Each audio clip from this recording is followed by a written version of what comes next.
প্রতিষ্ঠা করার, নবীর বিরুদ্ধ শক্তি হয়ে নির্বাচনে দাঁড়িয়ে জাতীয়তাবাদের রাজনীতি করে, গণতন্ত্রের রাজনীতি করে, নবীর নামে ভোট চাওয়ার মতো মুনাফিকি আর কিচ্ছু হবে না। কিন্তু আমরা তো আখের তাদের পেছনেই দৌড়াচ্ছি। আমরা ভাবছি না তাদের দিয়ে রাষ্ট্র সুন্দরভাবে চলবে। শোনো উম্মতে মুহাম্মাদি, তুমি রাষ্ট্রীয়ভাবে ইসলামকে নিতে চাচ্ছ না, তোমার কাছে নবী তো মডেল হতে পারলো না, রাষ্ট্রীয় মডেল। তো শোনো, তোমার আমার মতো ক্ষুদ্র এই মানুষ যদি নবীকে না মানে, নবীদের কিচ্ছু আসে যাবে না, নবীর কিছুই হবে না। কারণ আপনার আমার নবীকে হয়তো আপনি আমি মানতে পারি না, কিন্তু আপনার আমার নবীকে মানতেন ফেরেশতারা, নবীকে মানতেন নবী এবং রাসূলরা। প্রমাণ দেখতে চান তো খোলেন না সিরাজুল মুনির কিতাব, খণ্ড 15 পৃষ্ঠা, খণ্ড 3 পৃষ্ঠা 15 মধ্যে তালাশ করে দেখেন।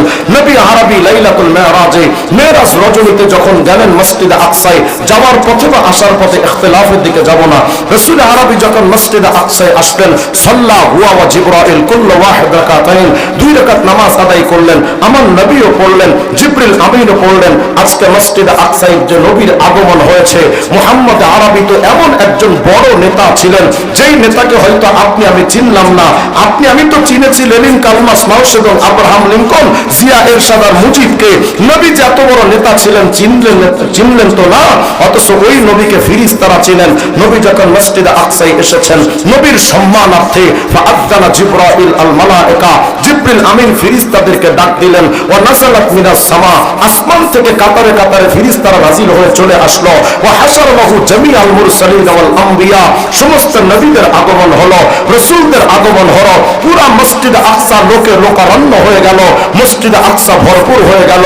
ফাআরাফান নবী আন-নবিয়্যিন, আপনার আমার নবী তাকালেন, তাকিয়ে চিনতে পারলেন নবীদেরকে।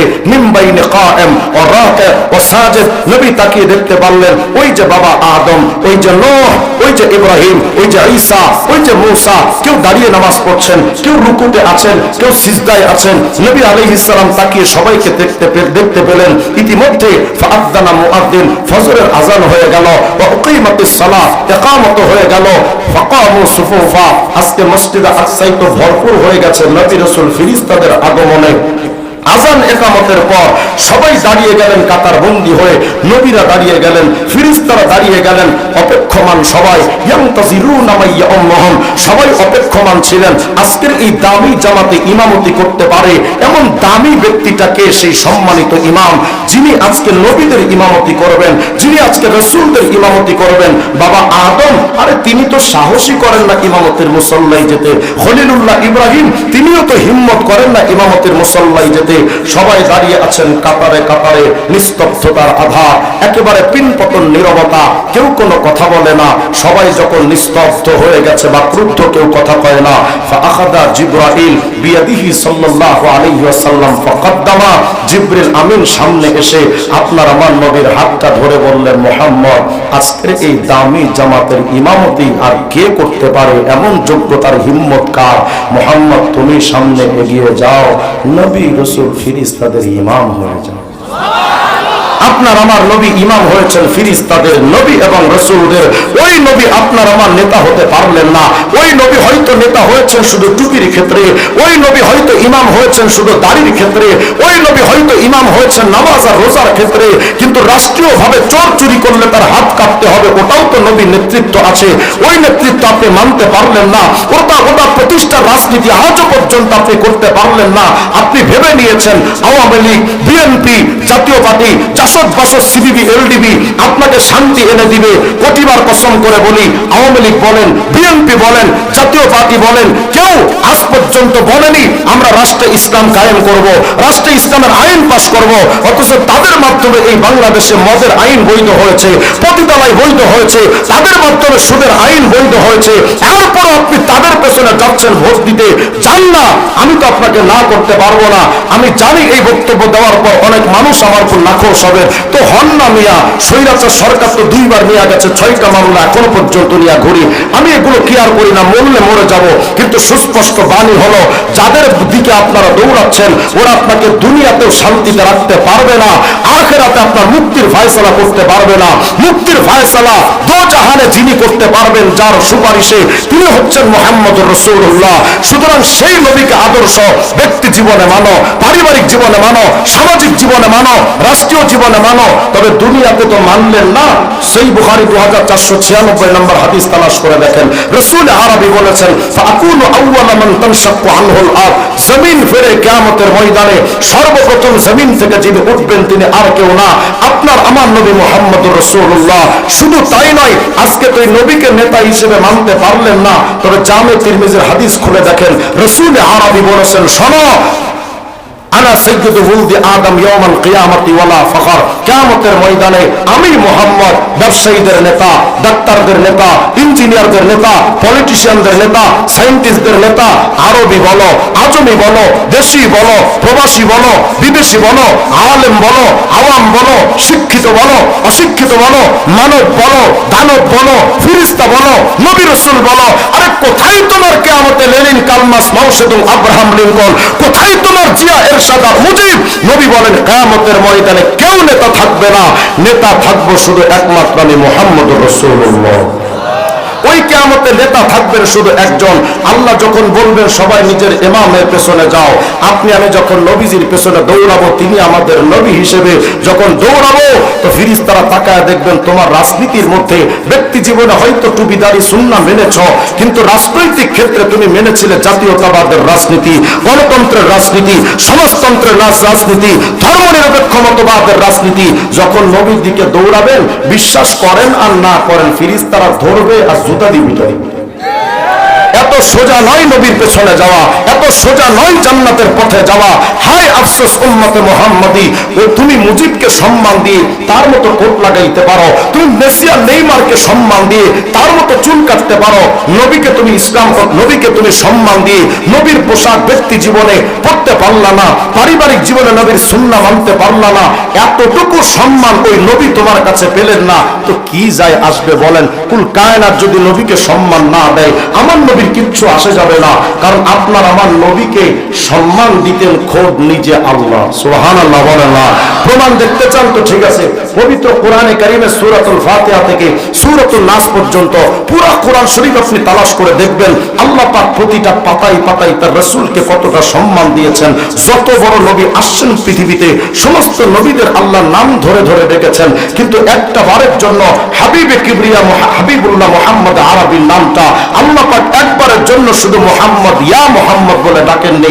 অথচ বড় বড় নবীদেরকে আল্লাহ কিভাবে ডেকেছেন, ইয়া আদম উসকুন আনতা ওয়া যাওজুকাল জান্নাহ, ইয়া নূহ ইহবিত বিসালামিন মিন্না বারাকাতিন আলাইক, ইয়া ইব্রাহিম قد صدقت الرؤيا، ইয়া ইয়াহইয়া খুযিল কিতাবা বিকুওয়া, ইয়া যাকারিয়া ইন্না নুবাশশিরুকা বিগুলাম ইসমুহু ইয়াহইয়া, ইয়া দাউদ ইন্না জাআলনাকা খলিফাতান ফিল আরদ ফাহকুম বাইনান নাস বিল হক ওয়া লা তাত্তাবি'ল হাওয়া ওয়া মা তিলকা বিয়ামিনিকা ইয়া মূসা, ইয়া ঈসা ইন্নী মুতাওয়াফফিকা ওয়া রাফিউকা ইলাইয়া। সর্বত্র সব নবীদের আল্লাহ নাম ধরে ধরে ডেকেছেন, কিন্তু আল্লাহ নিজে তার হাবিবুল্লাহকে এতটা সম্মান দিয়েছেন, একটা বারের জন্য ইয়া মুহাম্মদ বলে ডাকেননি। হ্যাঁ, যখনই ডাকার দরকার হয়েছে অন্য নবীদের তো ডেকেছেন, ইয়া আদম, ইয়া নূহ, ইয়া ইব্রাহিম, ইয়া ইয়াহইয়া, ইয়া যাকারিয়া, ইয়া দাউদ, ইয়া মূসা, ইয়া ঈসা।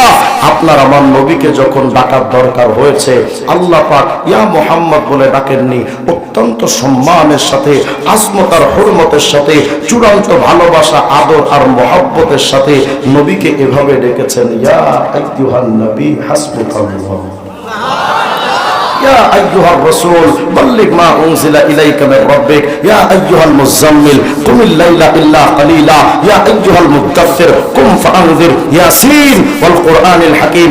এতটা সম্মান আল্লাহ নিজে তার নবীকে দিয়েছেন।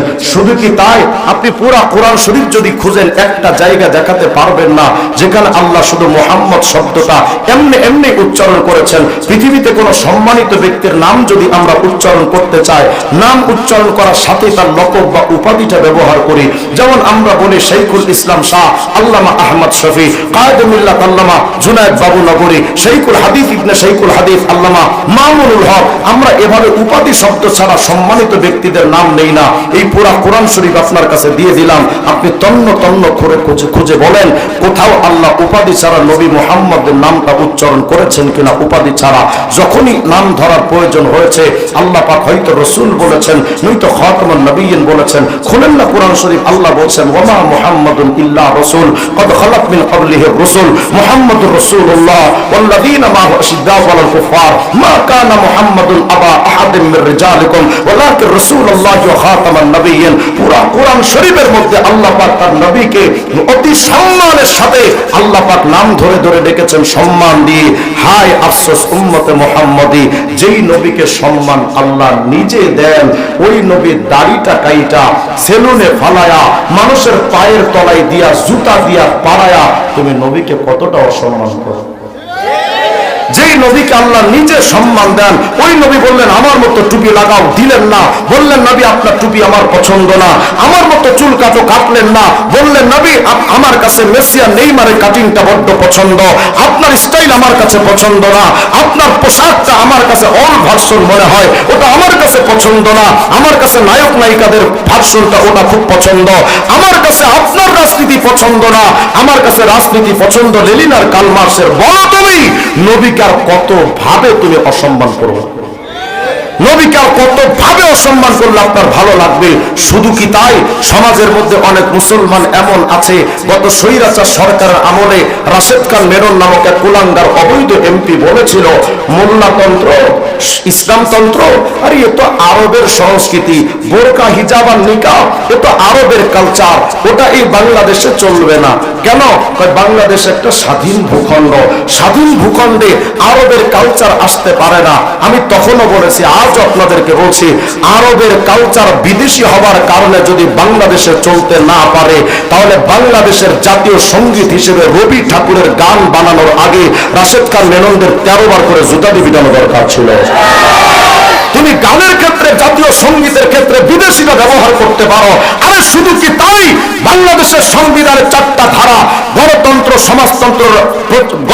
সমাজতন্ত্র, জাতীয়তাবাদ, ধর্মনিরপেক্ষ মতবাদ, 4টা তন্ত্রই কাফের মুরতাদদের বানানো। এমনকি রাশেদ খান মেনন নিজে যেই রাজনীতি করে তার সমাজতান্ত্রিক রাজনীতি ওটাও রাশিয়ার বানানো রাজনীতি। আমি স্পষ্ট করে বলতে চাই, বাংলাদেশে যদি রাশিয়ার রাজনীতি চলতে পারে, চীন, জাপান, আমেরিকার তন্ত্র যদি চলতে পারে, গরুর মুখ খাওয়া ইন্ডিয়ার দাদাদের রাজনীতি যদি চলতে পারে, আমার মুহাম্মদের তন্ত্র নিয়ে যেই কুলাঙ্গার কথা বলবে ওই জীবন্ত দাফন করে দেওয়া দরকার।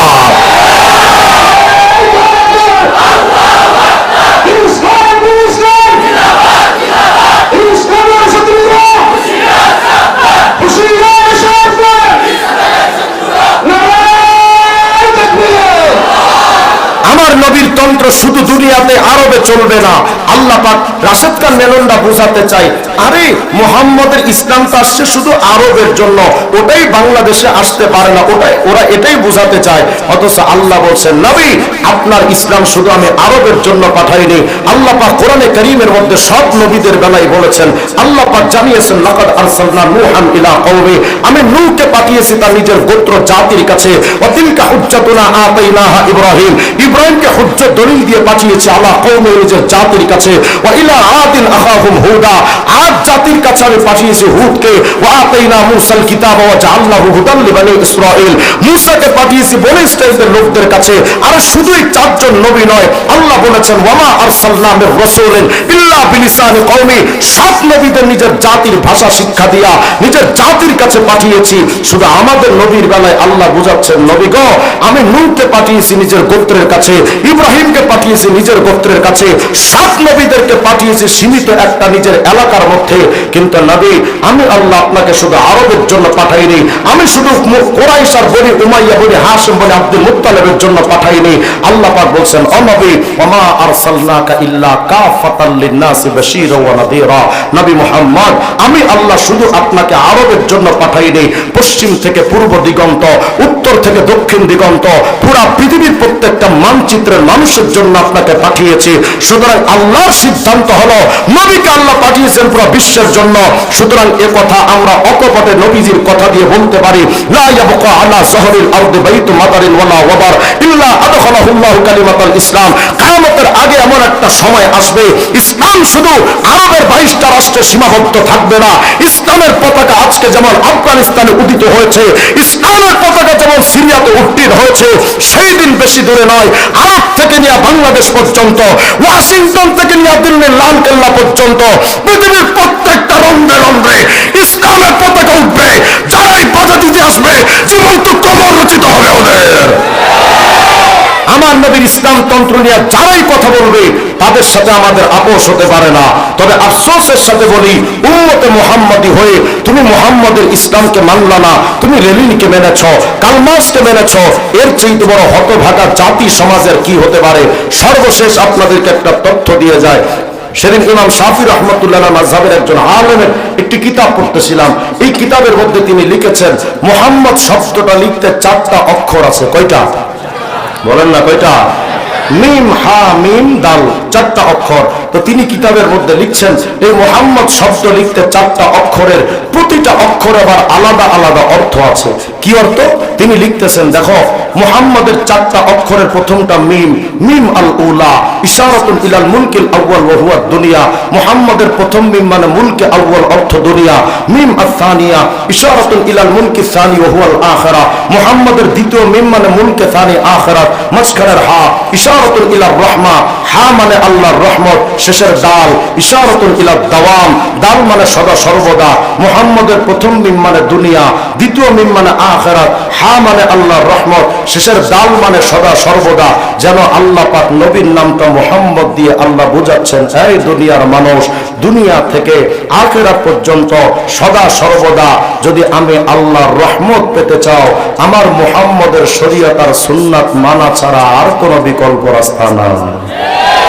তাহলে বলেন তো, নবীজির শরীয়ত মানার দরকার আছে না নাই?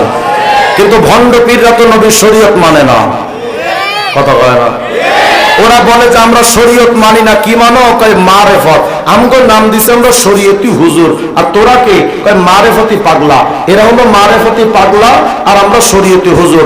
এরা পাগল ছাগল যখন মরে এদের কবরে তো মোমবাতি জ্বলে, আমগো কবরে তো মোমবাতি নাই। এজন্য আমাদের হিট করে গান বানাইছে। ওরা মার মোমবাতি জ্বালা বুঝায় এরা কনফার্ম জান্নাতি, আর এই মোল্লাদের কবরে তো মোমবাতি নাই, এরা নিশ্চিত জাহান্নামে। এজন্য আমাদের নিয়ে একটা হিট করে গান গায়, কয় পাগল মরলে বাতে জ্বলে, মুন্সি মরলে জ্বলে না। আপনাদের দিকে নাই মনে হয়? আছে না নাই? পাগল মরলে বাতে জ্বলে, মুন্সি মরলে জ্বলে না। পাগলার কাছে খোদাই থাকে, কানার দলে দেখে না। টুনটুনা টুনটুন। তাই বললাম, কবরে মোমবাতি তো তোদেরই জ্বলবে। দুনিয়াতে নবীর শরীয়ত বাদ দিয়া জাহান্নামের টিকিট কাইটা যে কবরে গেলি, কবরে যাওয়ার সাথেই যে খেঁচা নিয়ে দিয়া তোর কবরে জাহান্নামের আগুন জ্বলে, এটার প্রমাণ তোর কবরের উপরেও জ্বলে। এরা এখন বলে আমরা, আমাদের কিচ্ছু দরকার নাই, বাবা হলেই চলে। কি সুন্দর কইরা গান গায়, কেদামান কাতিবিন রোজা হাসরের দিন, আল্লাহর কাছে যদি করে অভিযোগ, আমি বলবো দুনিয়ায় ছিলাম ল্যাংটা বাবার লোক। উপায় থাকবে নি বল? আমি মনে মনে ভাবলাম, তুই ল্যাংটার মুড়িদ হয়ে যদি গান বানাইতে পারস, আমিও কওমি মাদ্রাসা পড়ুয়া পোলা, বিখাউস কম না গান আমিও একটা বানাইছি, কই না পরে সমালোচনা যাবে। কেদামান কাতিবিন পাইবে যেদিন, তোরা যারা ছিলি ল্যাংটা বাবার লোক, তোদের জুতা মাইরা কইব জাহান্নামে ঢোক। গানটা তো এমন হবার কথা, কেরামান কাতিবিন রোজা হাসরের দিন, আল্লাহর কাছে যদি করে অভিযোগ, আমি বলবো দুনিয়ায় ছিলাম মুহাম্মাদের লোক। मोमेन जो फिदा नक्श काफे पाए नबे हो, हौज़ीर कदम आज भी आलम का खजीना साहिल से लगेगा कभी मेरा भी सफीना देखेंगे कभी शौक से मक्का व मदीना गर सुन्नत नबवी की करे पैरवी उम्मत तूफान से निकल जाएगा फिर उसका सफीना। आवाज दिया बोलें अल्लाहु আকবার। তাহলে নবীজির সুন্নাত আর শরীয়ত মানার দরকার আছে না নাই? এই সুন্নাত শিখবেন কোথায়? ছোট বাচ্চাদেরকে কওমি মাদ্রাসায় ভর্তি করবেন, দেখবেন ছোট ছোট বাচ্চারা কওমি মাদ্রাসার ছেলেরা সব সুন্নাত পট বলে দিয়ে। আর বড় যারা আছেন আপনারা তাবলীগ জামাতে সময় দিবেন। কথা বলেন, দেখবেন তাবলীগওয়ালারা গোল কইরা বসে খাওয়ার সুন্নাত, শোয়ার সুন্নাত, ওযু গোসলের সুন্নাত শেখায় না। তাহলে সুন্নাত শেখার জন্য তাবলীগ জামাতে যাবেন, তবে অবশ্যই আলেমদের সাথে, কোনো খুনিদের সাথে নয়। যারা খুন করে তারা তাবলীগী না, যারা তাবলীগী তারা খুন করতে পারে না। যারা বলে মূল ধারা তাদের হাতে অস্ত্র উঠতে পারে না। ইলিয়াস সাহেব রহমতুল্লাহ হাতে কখনো অস্ত্র ওঠে নাই। সুতরাং যারা মূল ধারা বলে আবার অস্ত্র নাই, আমরা বলি তোমরা মূল ধারা নও, তোমরা ভুল ধারা। সবাই সুন্নাত অনুযায়ী চলবো তো ইনশাআল্লাহ।